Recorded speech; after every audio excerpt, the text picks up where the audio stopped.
One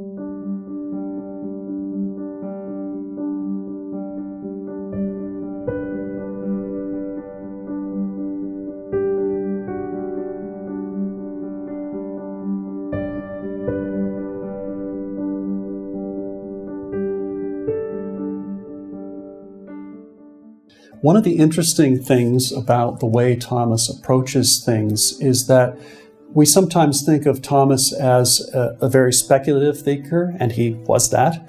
We sometimes think of him as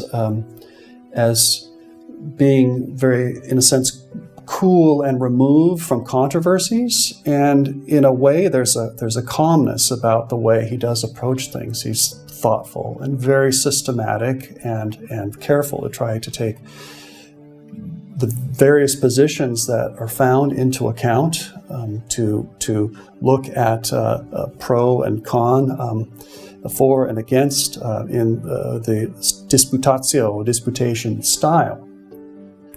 But he's also a man of his age and one who really does think about what's going on in his time.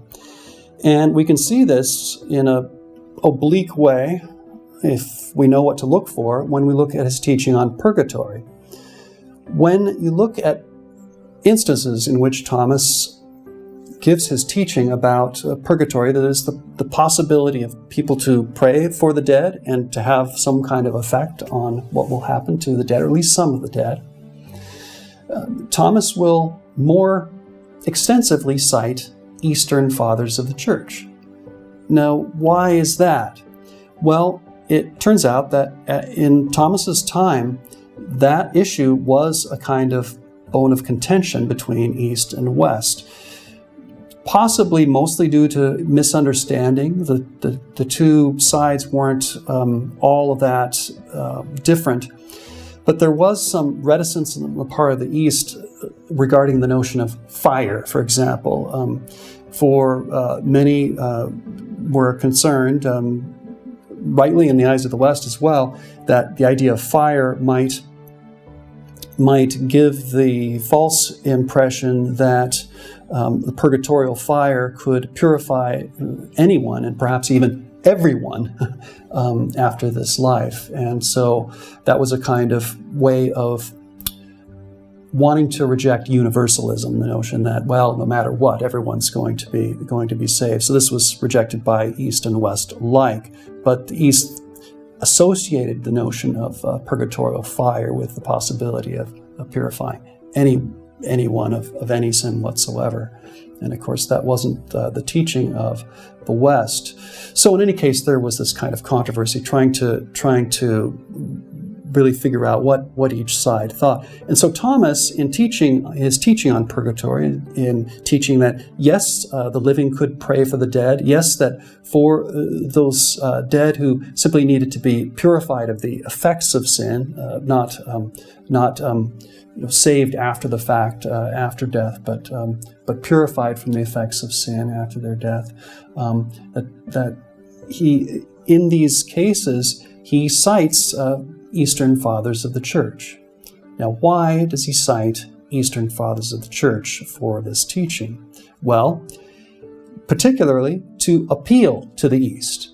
Well, maybe he wasn't directly writing to the Eastern Fathers and writing the Summa Contra Gentiles or the commentary on the sentences.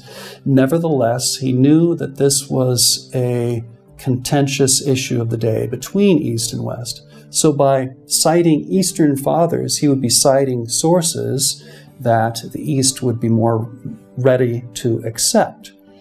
And this goes to central teaching of St. Thomas, that is, when you are speaking to a given interlocutor, a given discussion partner, you need to cite authorities. If you're going to use the notion of citing authorities, you need to cite authorities and sources that person can accept.